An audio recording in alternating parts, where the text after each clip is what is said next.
আসসালামু আলাইকুম ওয়া রাহমাতুল্লাহ। হ্যালো ভিউয়ার্স, অষ্টম শ্রেণীর শিক্ষার্থী বন্ধুরা, আশা করি ভালো আছো। ম্যাথ এডুকেট জোন অনলাইন শিক্ষা পরিবারের পক্ষ থেকে তোমাদের সবাইকে স্বাগতম। আজকে আমরা তোমাদের কৃষি শিক্ষা বইয়ের 20 নম্বর পৃষ্ঠা থেকে আলোচনা শুরু করব। চলো আলোচনা শুরু করা যাক। পার্ট 3, ফসলের রোগ ও তার প্রতিকার। ফসলের কি কি ধরনের রোগ হয় এবং এই রোগগুলা প্রতিকার কিভাবে করা যায় এই বিষয়ে আমরা আজকে বিস্তারিত জানবো। আলোচনা শুরু করা যাক। ফসলের রোগের ধারণা। আমরা কি জানি ফসলের রোগ হয়? আমরা হয়তো ভাবতে পারি মানুষের রোগ হয়, পশু পাখির রোগ হয়, ফসলের আবার রোগ হয় নাকি? হ্যাঁ, ফসলেরও রোগ হয়। আমরা যারা মানুষ আছি মনে করি যে মানুষের রোগ হয়, পশু পাখির রোগ হয়, ফসলের রোগ হয় না। না, ফসলেরও রোগ হয়। প্রত্যেক জীবেরই জীবন আছে। প্রত্যেক জীবনে কি আছে? প্রত্যেক জীবনেই জীবন আছে, রোগ আছে, আবার মরণও আছে। ঠিক আছে? জীবের চারপাশে ভাইরাস, ব্যাকটেরিয়া সহ আরো অনেক অণুজীব আছে যারা রোগ বালাই ছড়ায়। পরীক্ষা প্রশ্ন আসতে পারে, রোগ বালাই কিসের মাধ্যমে ছড়ায়? এই যে ভাইরাস, ব্যাকটেরিয়ার মাধ্যমে রোগ বালাই বেশি ছড়ায়। মানুষ, জীবজন্তু, গাছপালা, অণুজীব দ্বারা আক্রান্ত হয়। এখানে কি বলছে? মানুষ, জীবজন্তু, গাছপালা, অণুজীব দ্বারা আক্রান্ত হয় এবং রোগাক্রান্ত হয়ে পড়ে। রোগাক্রান্ত মানুষ ও জীবজন্তুকে যেমন চিকিৎসা করে সুস্থ করা হয়, তেমনি ফসলেরও চিকিৎসা করা হয় এবং নিরোগ করা হয়। বলছে মানুষের রোগাক্রান্ত হয়েছে, জীবজন্তু রোগাক্রান্ত হয়েছে, তাদের চিকিৎসা করে সুস্থ করা হয়। তদ্রূপ ফসলেরও রোগ হয়, চিকিৎসা করা হয় এবং নিরোগ করা হয়। নিরোগ মানে কি? ভালো করা হয়, রোগমুক্ত করা হয়, অসুস্থ করা হয়, সেটা বলছে। অনেক সময় সুচিকিৎসা না হলে ফসল মরে যায়। ভালো চিকিৎসা না হলে কি হয়? ফসল মরে যায়। আমরা যদি ফসলের মাঠে যাই তবে অনেক রোগের লক্ষণ দেখতে পাবো। কোনো কোনো ফসলের পাতায় বা কাণ্ডে নানা প্রকার দাগ। কোনো কোনো ফসলের পাতা বা কাণ্ডে কি দেখা যাবে? নানা রকম দাগ দেখা যাবে। নানা প্রকার, প্রকার মানে কি? রকম দাগ দেখা যাবে। কোনো কোনো ফসলের পাতায় ঘরের মেঝের মোজাইকের মতো হলুদ সবুজ মেশানো ছোপ ছোপ রং। কোনো কোনো ফসলের পাতায় কি ঘরের মেঝের মোজাইক পাথর আছে, টাইলস, মোজাইক টাইলসের মতো হলুদ সবুজ মেশানো ছোপ ছোপ রং দেখা যাবে, দাগ দেখা যাবে বা কালার দেখা যাবে। কোনো ফসলের শিকড় পচা, কোনো ফসলের শিকড় পচা দেখা যাবে। আবার বীজতলায়ও দেখতে পাবো অনেক ঢলে পড়া ও ফসা চারা গাছ। আমরা কি দেখতে পাবো? যে বীজতলায় প্রথমে বীজ বপন করে যেখানে গাছ তৈরি করা হয় সেটা বলা হয় বীজতলা। দেখা যাবে কি বীজতলায় অনেক চারা ঢলে পড়া বা ফসা চারা গাছ দেখা যাবে। এগুলো হচ্ছে গাছের রোগের লক্ষণ। এই লক্ষণ দেখেই কৃষকেরা সতর্ক হন এবং প্রতিরোধের ব্যবস্থা করেন। এই যে চারা ঢলে পড়া বা চারা গাছ দেখা যায়, তখন বুঝতে হবে কি এখানে গাছের রোগ হয়েছে। তখন কৃষকেরা সতর্ক হন এবং রোগ প্রতিরোধ ব্যবস্থার পরামর্শ অনুযায়ী চিকিৎসা করেন। এখন আমরা নিশ্চয় জানতে চাইব ফসলের রোগ বলতে কি বোঝে। যদি ফসলের শারীরিক কোনো অস্বাভাবিক অবস্থা দেখা যায়, যেমন ফসলের বৃদ্ধি ঠিকমতো হচ্ছে না, দেখে দুর্বল ও লিকলিকে ফুল অথবা ফল ঝরে যাচ্ছে, তখন বুঝতে হবে ফসলের কোনো না কোনো রোগ হয়েছে। ফসলের যে রোগ হয়েছে আমরা বুঝবো কিভাবে? ফসলের ঠিকমতো বৃদ্ধি হবে না, খেয়াল করো, যে ফসলের বৃদ্ধি ঠিকমতো হচ্ছে না, দেখে দুর্বল ও লিকলিকে ফুল অথবা ফল ঝরে যাচ্ছে, তখন বুঝতে হবে ফসলের কোনো না কোনো রোগ হয়েছে। নানা লক্ষণে ফসলের রোগ প্রকাশ পায়।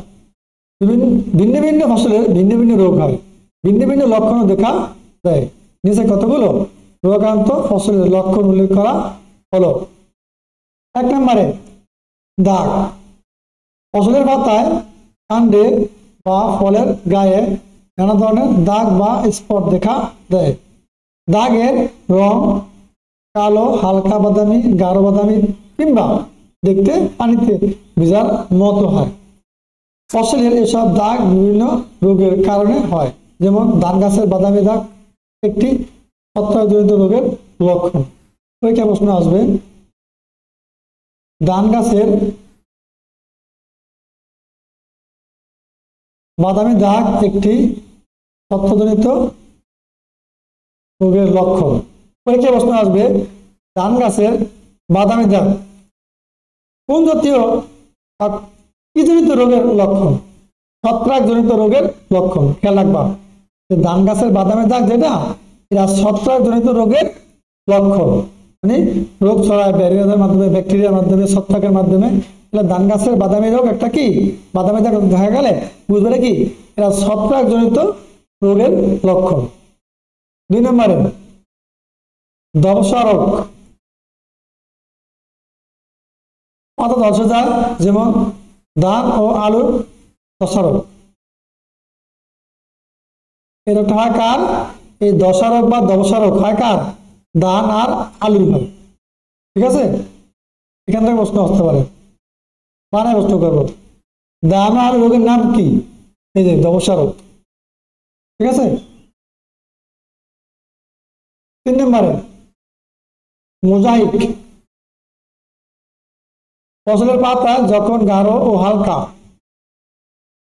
হলদে সবুজ এর ছোপ ছোপ রং দেখা যায়, তখন এই লক্ষণটিকে বা লক্ষণকে মোজাইক বলা হয়। কি বলছে একটু খেয়াল করো, ফসলের পাতায় যখন গাঢ় ও হালকা হলুদ সবুজের ছোপ ছোপ রং দেখা যায়, তখন এই লক্ষণকে মোজাইক বলা হয়। ঠিক আছে, মোজাইক কি প্রশ্ন আসবে। ঢেঁড়স ও মুগে মোজাইক রোগ দেখা যায়। খেয়াল প্রশ্ন আসবে, কোন ফসলে মোজাইক রোগ দেখা যায়? ঢেঁড়স ও মুগে মোজাইক রোগ দেখা যায়।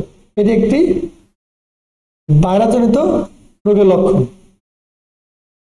পরীক্ষায় প্রশ্ন আসবে, নিচের কোনটি ভাইরাসজনিত রোগের লক্ষণ?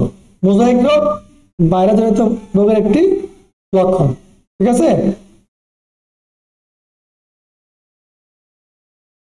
দেখো এখানে চিত্র দেওয়া আছে ঢেঁড়সের মোজাইক রোগ। এই যে দাগ দাগ সাদা দেখছো। তারপরে 4 নম্বরে ঢলে পড়া। অনেক সময় ফসলের কাণ্ড ও শিকড় রোগে আক্রান্ত হলে ফসলের পাতাগুলো মাটির দিকে ঝুলে পড়ে। এই অবস্থাকে ঢলে পড়া রোগ বলে, যেমন বেগুনের ঢলে পড়া রোগ। প্রশ্ন আসবে, ঢলে পড়া রোগ হয় কোন ফসলের? বেগুনের। বেগুনের কি রোগ হয়? ঢলে পড়া রোগ হয়। দেখো এই যে বেগুন গাছ, এই যে পাতাগুলো দেখো ঢলে ঢলে পড়ছে, লাগা দেখি গাছটা মারা যাইতেছে, এখন বুঝে না? এটা বলে কি পাতা ঢলে পড়া রোগ। কেন হয়েছে এরকম? এই যে গাছের কাণ্ড আর শিকড় রোগাক্রান্ত হয়ে গেছে, ঠিক মতন পানি চুষতে পারছে না, খাবার মানে চুষে খাইতে পারছে না মূলের মাধ্যমে, শিকড় রোগাক্রান্ত, এই জন্য।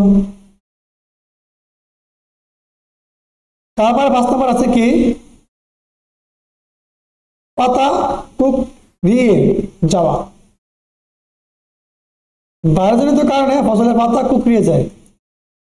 পেঁপে, টমেটো এসব ফসলের পাতা কুঁকড়িয়ে যাওয়ার লক্ষণ দেখা যায়। তাহলে পাতা কুঁকড়িয়ে যায় কি জনিত কারণে? পাতা কুঁকড়িয়ে যায়, এটা হচ্ছে একটা ভাইরাসজনিত রোগের লক্ষণ। আর এই পাতা কুঁকড়িয়ে যায় কাদের? পেঁপে, টমেটো এসব ফসলের পাতা কুঁকড়িয়ে যাওয়ার লক্ষণ দেখা দেয়। প্রশ্ন আসবে, কোন ফসলের পাতা কুকড়িয়ে যায়। পেঁপে, টমেটো। এবার আমরা জানবো প্রতিকার নিয়ে। প্রতিকার, রোগাক্রান্ত হওয়ার পূর্বে ফসলের রোগের প্রতিকারের ব্যবস্থা নিতে হয়, কারণ ফসল একবার রোগাক্রান্ত হয়ে গেলে প্রতিকার করা কঠিন। তাই রোগের প্রাদুর্ভাব ঘটার আগে নিচে উল্লিখিত প্রযুক্তিগুলো ব্যবহার করা জরুরি। 1 নম্বর কি বলছে? জীবাণুমুক্ত বীজ ব্যবহার করা, মানে গাছ যাতে ফসল রোগাক্রান্ত না হয়, নষ্ট না হয়, এজন্য প্রতিকারের প্রথম এবং পূর্ব শর্ত হলো কি? জীবাণুমুক্ত বীজ ব্যবহার করা, মানে রোগমুক্ত বীজ ব্যবহার করা, ভালো মানের বীজ ব্যবহার করা, এটা বলছে। বীজের মাধ্যমে অনেক রোগ ছড়ায়, তাই কৃষককে নিরোগ বীজ সংগ্রহ করতে হবে বা বীজ শোধন করে বুনতে হবে। বীজের মাধ্যমে অনেক রোগ ছড়ায়, তাই কৃষককে নিরোগ বীজ মানে কি ভালো মানের বীজ সংগ্রহ করতে হবে বা বীজ রোগমুক্ত করতে হবে। শোধন করতে হবে কি রোগমুক্ত করে তারপরে তাতে বুনতে হবে। 2 নম্বরে বীজ শোধন। অনেক বীজ আছে নিজেরাই রোগ বহন করে। বীজ বাহিত রোগ যেমন নিরোধ করার জন্য বীজ শোধন একটি উত্তম প্রযুক্তি। এজন্য ছত্রাকনাশক ব্যবহার করা হয়।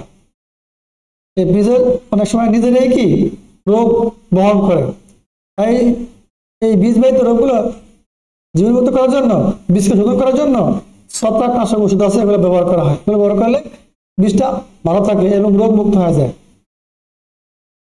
শিক্ষার্থীরা, আজকে আলোচনা তৈরি ছিল। চমৎকার ক্লাসটা তোমরা শুরু থেকে শেষ পর্যন্ত মনোযোগ সহকারে দেখো, আশা করি ভালো লাগবে। এর সাথে তোমাদের সকল বিষয়ের ধারাবাহিক ক্লাস আমাদের ম্যাথ রুকিয়ার জন্য ইউটিউব চ্যানেল এবং ফেসবুক পেজে পেয়ে যাবা, সেখান থেকে পর্যায়ক্রমে দেখে নাও। ভালো থাকো, আল্লাহ হাফেজ।